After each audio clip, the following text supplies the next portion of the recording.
everybody, and welcome to another episode of Teaching with Inquiry Live. Tonight, I'm going to talk about the technology that we have in our classroom and how we use that to leverage what we got and use that during inquiry-based learning. And it's not always the fact that you need one-to-one device ratio between your students and what you've got in your classroom. Sometimes you can make do with what you have, what you can find, and what you can get on the cheap in order to use that digital most effectively. So I'm going to share with you some photos of what tech I have in my classroom and talk to you about how I use that. So if you are just catching me for the first time today, or maybe you've seen it a couple of times, I'll introduce myself. My name is Patty. I'm the teacher blogger behind mathlylearning.com, as well as this show, which comes to you live on Monday nights at 9 o'clock every single week, where we talk about teaching with inquiry in your classroom. And this show also gets rebroadcast on YouTube as well as a podcast so that you can take this information with you on the go. So thank you very much if you are catching this live on the Facebook replay, on the YouTube channel, or in the podcast. I really appreciate that you are viewing. And if you have a second, I would love for you to leave feedback on the show and let me know whether or not you appreciate and enjoy what I'm putting out there. I read all of those comments and really appreciate any of the feedback that I do get. It gets me some ideas for topics of things that I can talk about later. So like I said, tonight we're going to talk about technology, and we're not going to talk about the software, the apps that you use, but we're going to talk about the hardware, the stuff that you go to the store and buy, and what I think is the most useful tech in your classroom and how you can use that. So I'm going to go ahead and share my screen with you. And now this is a picture of my classroom that I took right before I left to go to the gym this afternoon. And this, I'm going to start it off with a Smartboard. Now, a few years ago, a Smartboard was pretty much considered the be-all and end-all of tech that you could have in your room. I don't necessarily think that this is the case. It is still a wonderful piece of technology that is great to have in the classroom. But if I'm honest, I don't use it nearly as much as I used to. So if you've got Smartboard envy with other teachers that may have one, you may need to rethink that, because although it's a great piece of technology, it is expensive, because in order to have a piece of technology, you also need to have the Smartboard, the projector, the laptop, and the software that needs a license renewed every year, and that software is not cheap. Now for me, the software is no longer being supported, so I'm using an old piece of software that still works to run my Smartboard, but it doesn't necessarily speak and talk well with some of the other updated tech features that we have currently in 2018. So it is kind of going a little bit by the wayside. I don't use it as much as I did. I use it mostly during math when I'm doing number talks and recording student learning. I find it really helpful to flip back and forth. I use it more as a digital recorder to record what I would typically write on a chalkboard. So I'm not using Really Smart Notebook, which is this piece of software that comes with it. I'm not using that at all, primarily because it's less effective and really clunky compared to some other pieces of software that I can use to design other worksheets like Keynote or PowerPoint. So I do use it to record that. The other reason I'm not using it so much is I am spending less and less time at the front of my classroom. Today, for example, I spent very little time at the front of my classroom, a few kind of tidbits here and there talking about what it is we needed to do in terms of administrative type tasks. I didn't spend a lot of time up in front of the class traditionally teaching. And I find as I work through the year, I do that less and less. So therefore the need to have a Smartboard at the front of my room, I'm not using it the way it is. Now I did have one student who does really enjoy rearranging my classroom. He suggested actually that I put my guided reading table in front of my Smartboard so that I could use that more with guided groups. Now that's definitely something I can't quite think about doing that right now, because it does involve kind of flipping what my classroom would look like. But it's definitely something I think I'm going to think about over the summer, because he noticed that I spend way more time with small groups at my guided reading table than I do with other things. With this piece of Smartboard technology, it is a little bit cumbersome and I don't use it as much, but I am certainly considering putting my guided reading table in front of that Smartboard and using it more for guided groups as opposed for whole group instruction. We'll see if that happens and whether or not that works for me. There's two other pieces of technology that are in there that I think are really important to mention. And one, if you can see this tiny little black box above my Smartboard, in between the Smartboard and the projector, that is my Apple TV.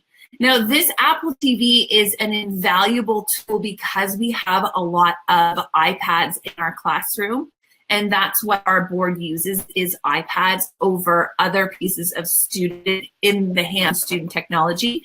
So you have the Apple TV, and this is really useful because I'm able to mirror what's happening on either my device, on my MacBook that I carry back and forth to school, which is my personal device, as well as student iPads so that we can share. This is really great if I'm doing a knowledge building circle where I might ask a question and students might be pulling up information or looking for support or looking for answers for their question. We can simply just flip between all of the different iPads that might be with us on the carpet. We can quickly flip back and forth as to which iPad is mirroring to show the answers or things that students have found while talking and learning. That's been a really neat tool to be able to use because we can share multiple screens at once. It also allows people to share their presentations really easily, and they can show it right up on the board. Another thing that you can use is the mounted projector, which is also a really handy tool to use, is the projector that's mounted. So I know some people will have a projector and it might be on, say, a table back a little bit from their screen or Smartboard because it's not mounted. And I have used that system, and if you don't have a mounted projector, then that's ideal. But if there's some way that you can advocate to get those projectors mounted, it saves you a ton of time in setting things up every day, especially if you're looking at a projector that's on a cart that you've got to wheel in, wheel out, plug in, turn on, reset, especially if you're working with a Smartboard. The setup takes about 10 or 15 minutes just to get it readjusted every single time you need to use it. So having that mounted projector on top, as you can kind of see in the photo, is it's just at the top. You can see the little mirror that's hanging down there. That mounted projector really does make things a lot easier because it's out of the way, it's constantly on and plugged in. I do have to remember to turn it off at the end of the day, which I think if you've got a projector, you know sometimes how hard that can be.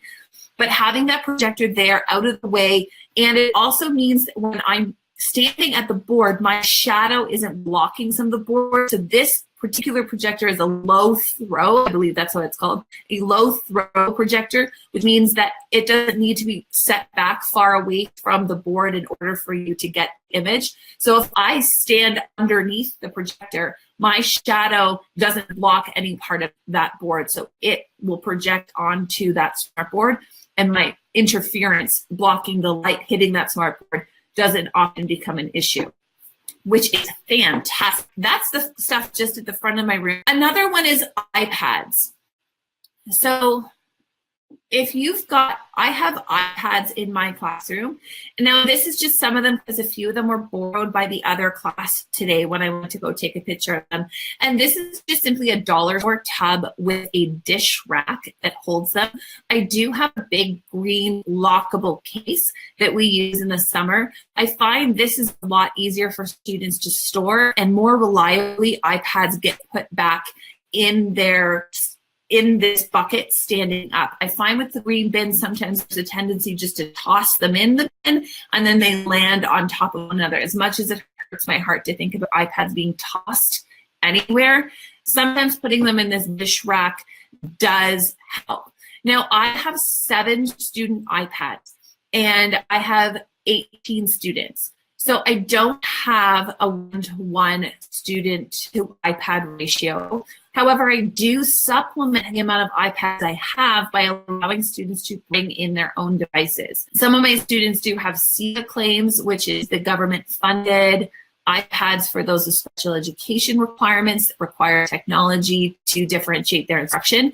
So I have one See Acclaim iPad currently in my classroom. I normally have 1 or 2 each year for students, and then I have 7 iPads. So one of the ways that I organize that is because I have a split, I often try to pair up my students as partners with one grade 4 and one grade 5 in each partnership, as well as I try to match them up based on usage. So some students I find are kind of hit or miss in terms of whether or not they actually want to write on their iPad. Sometimes they do, sometimes they don't. Whereas others often rely on it and they really want to write on their iPad most often. So I try to choose partners based on usage and their comfortability with using the iPad and whether or not it's something they think they need or whether or not it's just something that they might use every once in a while to publish or type out something they're really proud of. So with that being said, it allows my students who need to use the iPads, they can use them while my other students are opting to use something else.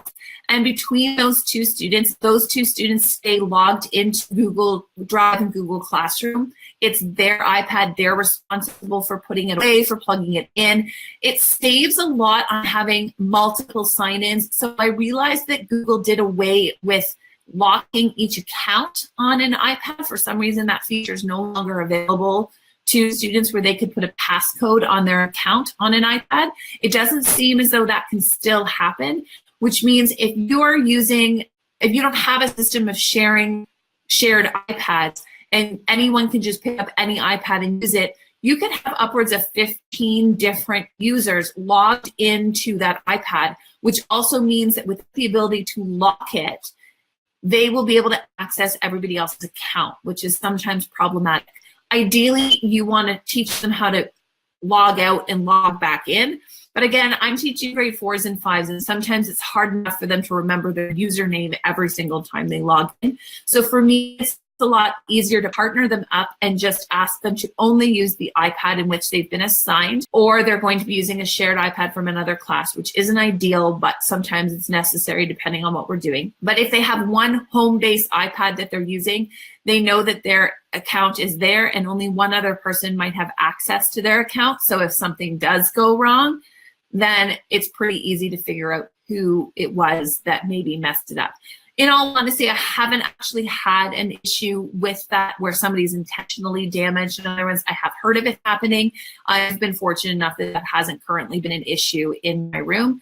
So I haven't had to deal with that. I might change what would happen and be more insistent on them logging out if that was a common occurrence, but it doesn't seem to be at this point. So I'm going to cross my fingers that that's going to be a continued issue. So we share those iPads pretty regularly. Now we're using those for all classes, language, math, science, and social studies.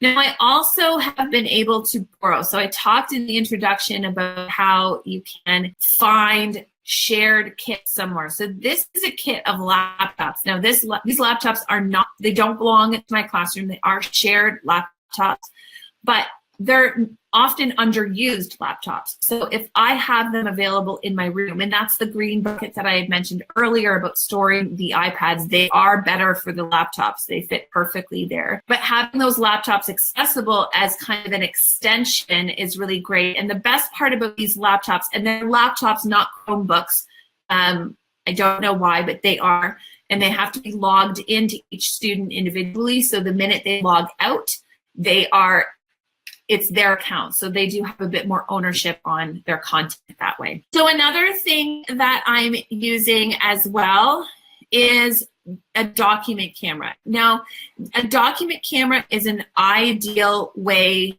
to get some tech initially in your room. So the document camera that you see here is that green L-shaped thing beside my computer. That's an IPEVO document camera. It's an HDMI document camera. Now this is a new one for me. IPEVO actually sent this document camera to me and wanted me to use it in my classroom and give it a little bit of a review. It is a great document camera.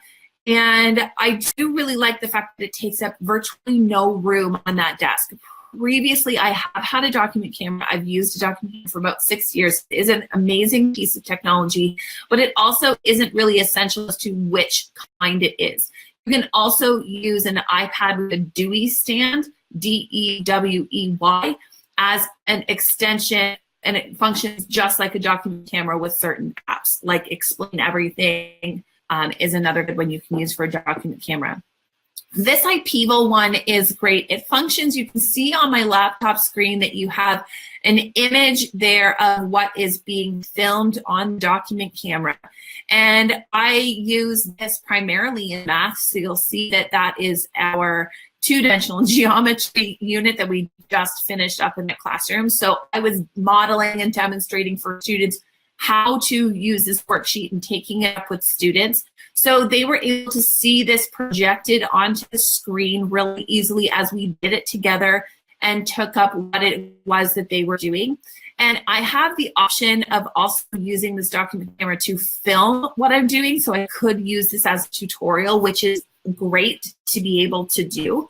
And it's a different feature. My favorite, honestly, though, is the fact that this document camera in particular has very little cords. It's easy to set up. It's one cord that plugs and powers your document camera. You can plug it straight into your projector, or you can also plug it into your laptop and use their free piece of software to operate it. But it's the fact that it uses virtually no room on my desktop is amazing. Asma, I see that you have an Apple TV and installed in all of our classrooms so that we can project easily. Apple TVs are really amazing. And if you have Mac already in your classroom, you almost need an Apple TV as an extension of that with a projector. And that seems to be the kit that is being replacing, at least where I teach, that is the kit that's being given teachers to replace Smartboards. Buy them a whiteboard, give them a projector and an Apple TV and an iPad, and you can do some of the same things that you do on a Smartboard, except that it's a heck of a lot cheaper on the budget and less maintenance because there's not recurring fees that come along with that.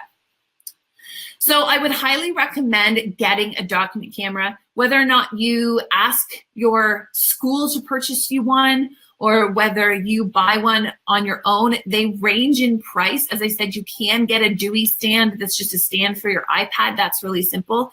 This is a pretty high-end model that they sent me from my IPEVO, so it is a bit more on the expensive side.